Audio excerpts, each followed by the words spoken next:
আন্দামান মানেই শুধু জল আর জল, চারিদিকে শুধু জল।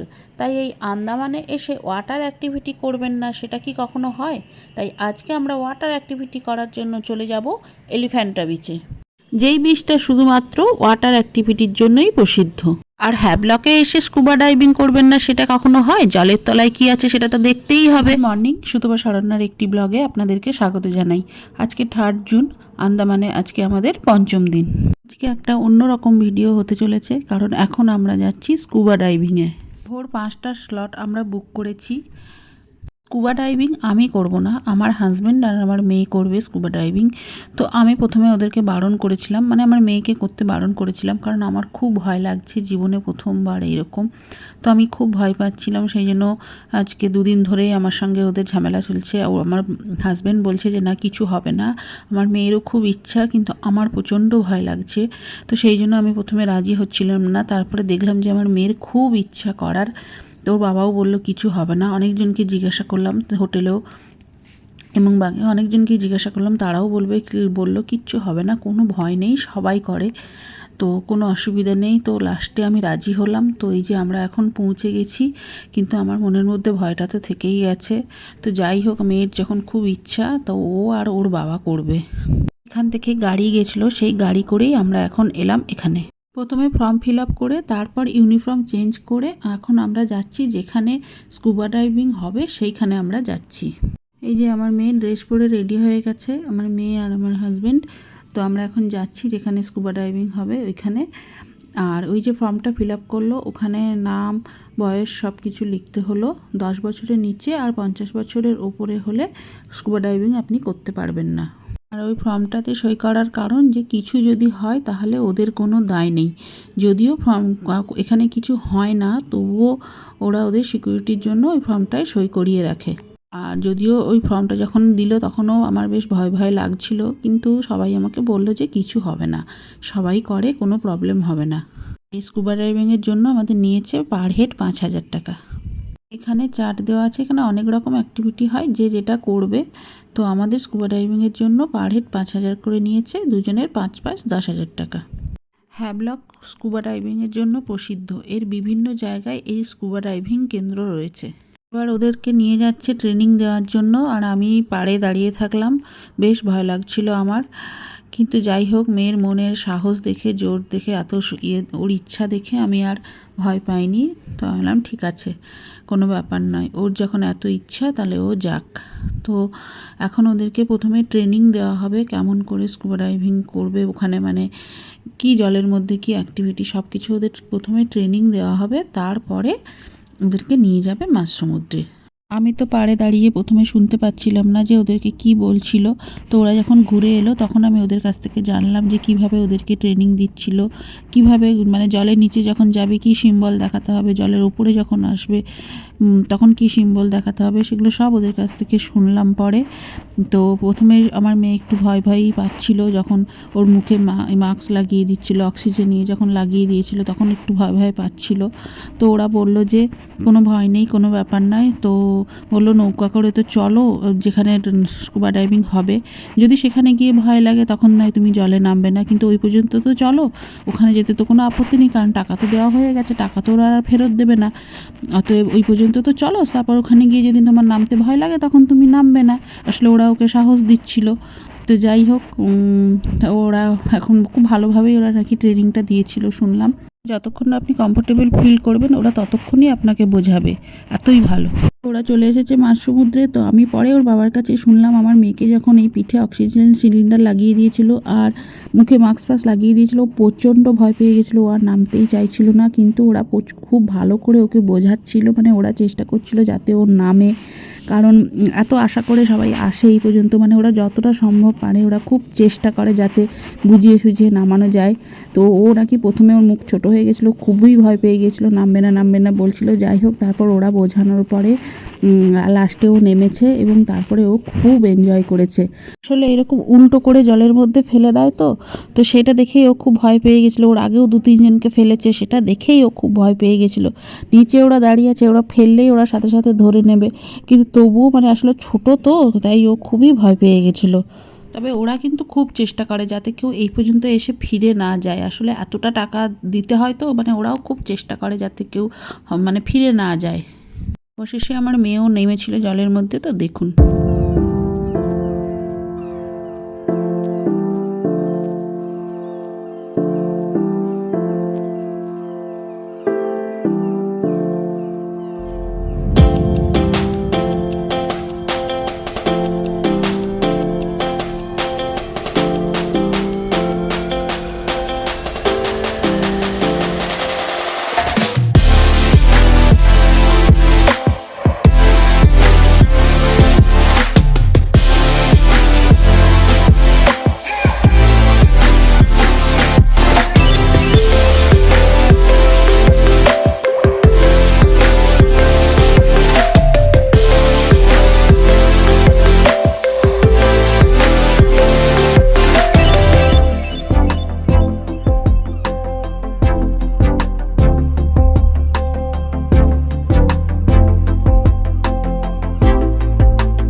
এবার আমার হাজব্যান্ডের পালা। আমার হাজব্যান্ড আমাকে পরে বলছিল যে মেয়ে যদি না নামতো তাহলে আমিও নামতাম না, কারণ মেয়েরই সবথেকে বেশি ইচ্ছা ছিল স্কুবা ডাইভিং করার। যাই হোক, লাস্টে দুজনেই খুব এনজয় করেছে।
তো এবার ওদের হয়ে গেছে, ওরা আসছে। আমি প্রথমে ভাবলাম হয়তো আমার মেয়ে নামেনি, তারপর ওর বাবা বললো যে না, ও নেমেছে এবং খুব এনজয় করেছে। পরে আমি ওদের কাছ থেকে শুনলাম জলের নিচের জীবন সে এক অন্যরকম পরিবেশ, নিজে না গেলে আপনি কিছুতেই অনুভব করতে পারবেন না।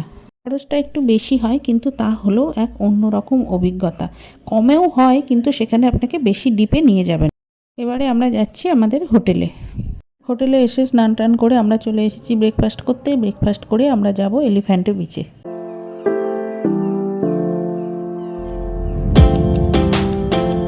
এখন আমরা যাচ্ছি এলিফ্যান্টা বিচে। এলিফ্যান্টা বিচে আপনি ট্রেকিং করেও যেতে পারেন, সময় লাগবে 1 ঘন্টা মতন। জঙ্গলের মধ্য দিয়ে ট্রেকিং করে যেতে হবে, আর এছাড়া আপনি বোটে করেও যেতে পারেন। এলিফ্যান্টা বিচ হ্যাভলক দ্বীপের একটি সুপরিচিত অ্যাক্টিভিটি সৈকত। উপকূল রেখায় সাদা বালি, নারকেল গাছ এবং 2004 সালে সুনামির দৃশ্যমান ধ্বংসাবশেষ পড়ে রয়েছে, যা পড়ে থাকা গাছের আকারে দেখা যায়। পৌঁছে গেছি আমরা এলিফ্যান্টা বিচে। এই জেটি থেকে আমাদের টিকিট কাটতে হবে এলিফ্যান্টা বিচে যাওয়ার জন্য। পার হেড 1000 টাকা। 1000 টাকার মধ্যে স্নরকেলিং আর বোট ফেয়ার হচ্ছে ইনক্লুডেড। এছাড়া আপনি যদি আর কোনো অ্যাক্টিভিটি করতে চান তার জন্য আলাদা করে টিকিট কাটতে হবে। এলিফ্যান্টা বিচে যাওয়ার জন্য টিকিট আমাদের আগে থেকেই কাটা ছিল। এখানে বিভিন্ন ট্যুর অপারেটর বসে আছে, এখান থেকে আপনাকে টিকিট কাটতে হবে। তো আমাদেরকে এই যে এখানে দেখাচ্ছে যে ওপাশে গিয়ে কী কী অ্যাক্টিভিটি আছে, তো তার জন্য টিকিট কাটতে হবে। একটা অ্যাক্টিভিটির জন্য পার হেড 600 টাকা। তো প্রচুর অ্যাক্টিভিটি আছে, তো ওরা আমাদেরকে বলেছিল যে আপনারা টিকিট কেটে নিয়ে যান ওই পারে। যদি ওই পারে গিয়ে কোনো অ্যাক্টিভিটি না করেন তাহলে এপারে ফিরে আসার পরে টিকিট দেখালে আপনাদের টাকা ফেরত দিয়ে দেবে। তো আমরা 3টে অ্যাক্টিভিটি করার জন্য আপাতত টিকিট কাটলাম। ওপারে গিয়ে যদি আরও কোনো অ্যাক্টিভিটি করতে ইচ্ছা হয় তখন আমরা আবার টিকিট কাটবো। ওপারেও এরকম ট্যুর অপারেটররা বসে আছে, আপনারা ওপারে গিয়েও টিকিট কাটতে পারেন। তো এবার আমাদেরকে নিয়ে যাওয়া হচ্ছে বোটের কাছে। একটা বোটে 10 জন যাবে। যাতায়াতের সময় বাদ দিয়ে ওখানে বোট থাকবে 3 ঘন্টা, মানে 3 ঘন্টা পরে আমরা আবার ফেরত আসব। 3 ঘন্টার আগে যদি আপনাদের মনে হয় যে আপনারা ফেরত আসবেন, কিন্তু আপনারা আসতে পারবেন না, ওখানে একবার পৌঁছে গেলে আপনাকে 3 ঘন্টা পরেই ফেরত আসতে হবে। তবে হ্যাঁ, আপনি যে বোটে যাচ্ছেন সেই বোটে যে 10 জন যাবে সেই 10 জন যদি বলে যে না আমরা কোনো অ্যাক্টিভিটি করব না, আমরা 1 ঘন্টা পরে কি 2 ঘন্টা পরে আমরা ফেরত চলে যাব, 10 জনই যদি রাজি থাকে তাহলে বোট আপনাদের 10 জনকে নিয়ে বোট ছেড়ে দেবে। কিন্তু 10 জনের মধ্যে 2 জন বলল যে থাকবো, বাকি 8 জন বলল যে না আমরা চলে যাব, তাহলে কিন্তু কোনো উপায় নেই, আপনাকে 3 ঘন্টা থাকতেই হবে, 3 ঘন্টা পরেই আপনি আসতে পারবেন।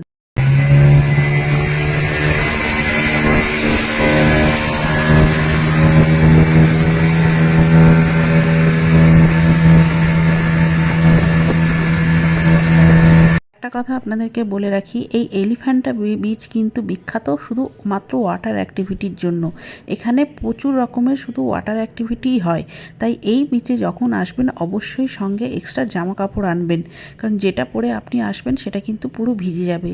যেমন আমরা প্রথমে জানতামই না যে এই বিচে ওয়াটার অ্যাক্টিভিটি হয়, তো আমরা তো এমনি নর্মালি ভালো জামা কাপড় পরে চলে এসেছি এবং সঙ্গে কোনো এক্সট্রা ড্রেস আনিনি। তো আমরা এখানে এসে জানতে পারলাম যে এক্সট্রা ড্রেস সবাই এনেছে, তো আমরা তো আনিনি। তো যাই হোক, তবুও আমরা যাচ্ছি ওই পারে, তো দেখা যাক গিয়ে কি হয়।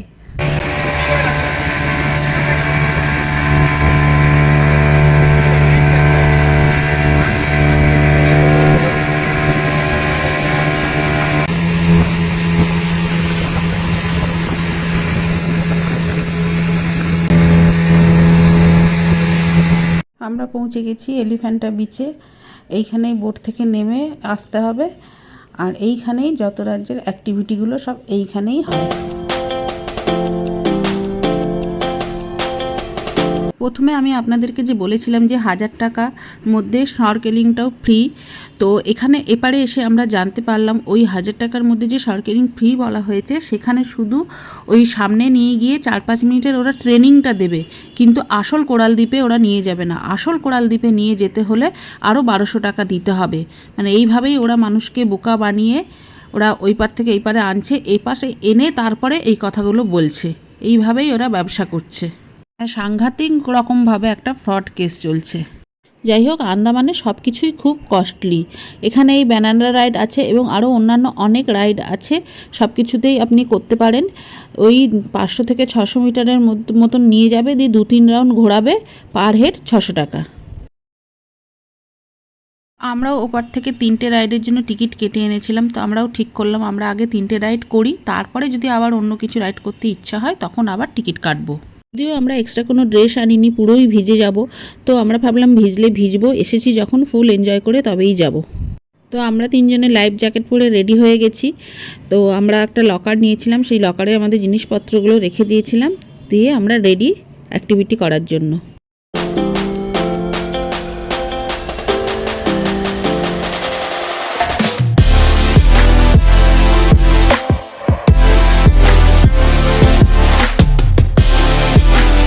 একটা রাইডে আমাদের চাপা হয়ে গেল, বেশ মজা লাগছিল, কিন্তু পুরো ভিজে গেছি। তো যাই হোক, আবার পরের রাইডে চাপার জন্য আমরা রেডি।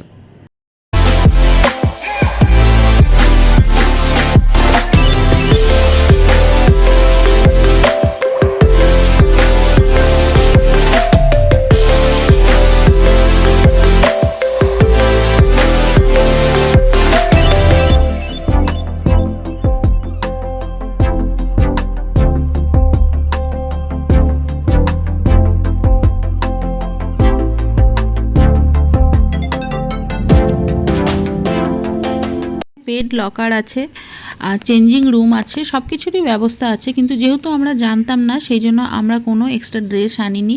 যাই হোক, এখানে একটা লকার হচ্ছে 100 টাকা, সেটা এই 3 ঘন্টার জন্যই, ঘন্টা হিসাবে নয়, 3 ঘন্টার জন্য 100 টাকা। দুটো রাইডে আমাদের চাপা হয়ে গেল, এবারে আমরা চাপবো ডলফিন রাইড। যখন আমরা রাইডগুলো করছি তখন কিন্তু আমরা মোবাইল সঙ্গে করে নিয়ে যেতে পারছি না, কারণ প্রচণ্ড জোরে ঝাঁকুনি দিচ্ছে, শক্ত করে ধরে থাকতে হচ্ছে, সেই জন্য মোবাইল কিন্তু আমরা সাথে করে নিয়ে যেতে পারছি না। এই পাড়ে যেটুকু ভিডিও করতে পারছি, তো সেই জন্য মাঝ সমুদ্রের ভিডিও আমি করতে পারছি না। ওরা এখান থেকে বারণই করে দিচ্ছে যে মোবাইল ক্যামেরা কোনো কিছুই সঙ্গে করে নিয়ে যাবেন না।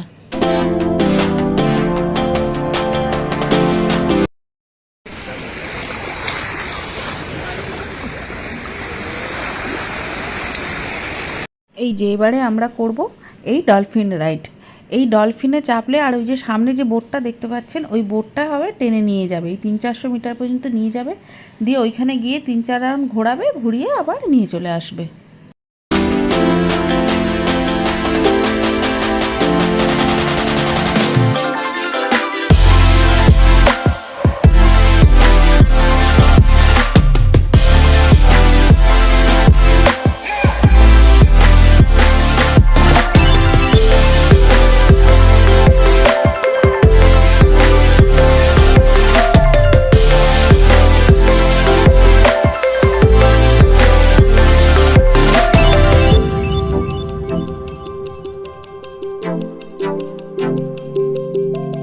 হয়ে গেছে আমাদের 3টে রাইড করা। তো আমরা আর কোনো রাইড করব না, কারণ এমনিতেই আমরা পুরো ভিজে গেছি, তো পুরো জামাকাপড় ভিজে গেছে, সেই জন্য আমরা আর কোনো রাইড করব না। এই যে গাছটা পড়ে আছে দেখছেন, এটা 2004 সালে যখন সুনামি হয়েছিল তখন থেকেই এই গাছটা এই সুনামিতে পড়ে গেছিলো, তখন থেকেই এইভাবে আছে।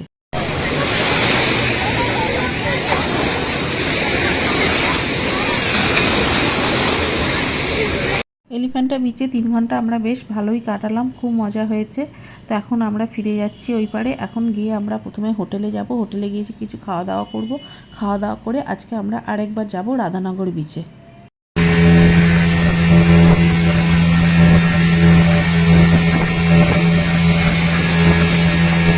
চলে এসেছি আমরা রাধানগর বিচে। তো আজকে আমাদের রাধানগর বিচে আসার কথা নয়, কিন্তু আমরা ভাবলাম হোটেলে বসে কি করব, বিকেলটা সন্ধ্যেটা, তাহলে যাই একটু রাধানগর বিচ থেকে ঘুরে চলে আসি। তো সেই জন্য আমরা এখন এলাম রাধানগর বিচে।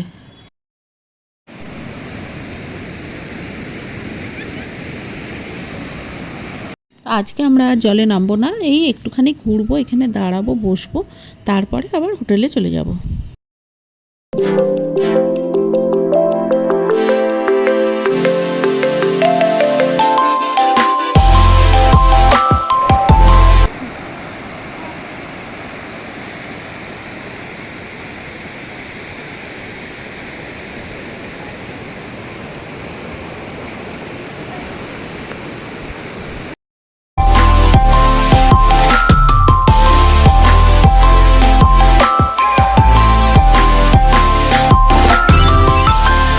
এখন বাজে রাত 9টা, আমরা ডিনার করতে চলে এসেছি। আর আজকের ব্লগটা আমি এখানেই শেষ করব। আমার আজকের ব্লগটা আপনাদের কেমন লাগলো অবশ্যই কমেন্ট বক্সে লিখে জানাবেন। আর সবাই ভালো থাকবেন, সুস্থ থাকবেন, শুভরাত্রি। আর কালকে আমরা যাব হ্যাভলক থেকে নীল আইল্যান্ড।